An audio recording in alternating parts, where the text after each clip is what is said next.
মনে পড়ছে না। আসবেন কিন্তু? হ্যাঁ অবশ্যই আসবো।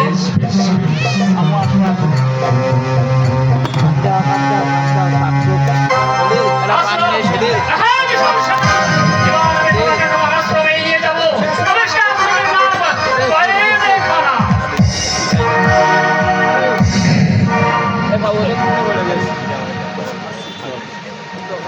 আশ্চর্য ব্যাপার, এতগুলো প্রকাশকের কাছে গেলাম, শ্রদ্ধা সহকারে কেউ দু কথা পড়েও দেখলে না। অবজ্ঞাপনে সবাই দুয়ে সরিয়ে দিলে, সবাই বললে আপনি নতুন পাণ্ডুলিপি রেখে যান, সময় হলে পড়ে দেব। গোটা সংসারটা যেন প্রতীক্ষা করছে, এই গরিবদের কোন রকমের সুযোগ দেওয়া হচ্ছে না।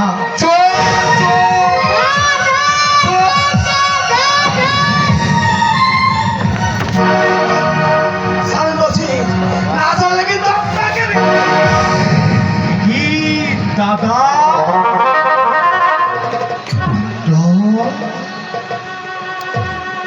কুণ্ডল, তুই তুই হার চিনি নিয়ে পালাচ্ছিস?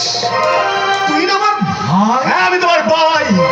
সৎ পথে আমি অনেক চেষ্টা করেছি, প্রতি ক্ষেত্রে আমি নিরাশ হয়েছি, তাই বাধ্য হয়ে বংশের কুলাঙ্গার পেটে যদি এতই জ্বালা ধরেছিল, টাকার যদি এতই প্রয়োজন ছিল, তাহলে মোট বইলি না কেন, রিক্সা টানলি না কেন?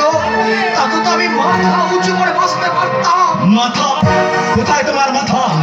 তোমার এমন এই মেহুরবার মস্তিষ্কের লেখাগুলো প্রকাশ পেলে চারিদিকে তোমার নামে ধন্য ধন্য রাবুক্ত পাচ্ছ পাচ্ছ, তার কোনো মূল্য? দাদা, এ যুগে মাথা তাদেরই উঁচু যাদের আছে ভরি ভরি টাকা। চুরি করলেও তাদের সাজা হয় না, খুন করলেও তারা টাকার দরে খালাস পায়। আর তাদের টাকা নেই, তাদের শিক্ষা দীক্ষা প্রতিভা এই নর্দমার প্রতিভাকে এর মতো অবক্ষয় হয়ে পড়ে থাকে। অনাহারে অনাহারে রাস্তায় পড়ে তারা অকালে মরে। এইদিকে পালিয়ে গেছে।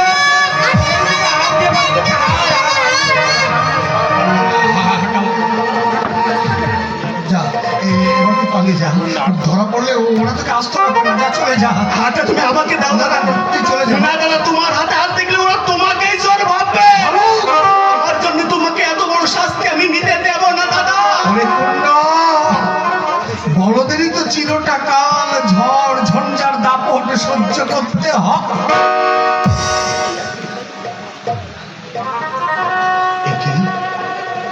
এ হাত তুই কোথায় পেলি? সিনেমা থেকে স্বামী স্ত্রী একসঙ্গে বিছিল, আমি অন্ধকারে হার ছিনিয়ে পালিয়ে এসেছি। তোর এতখানি অত পতন দেখার আগে আমার যদি মৃত্যু হতো,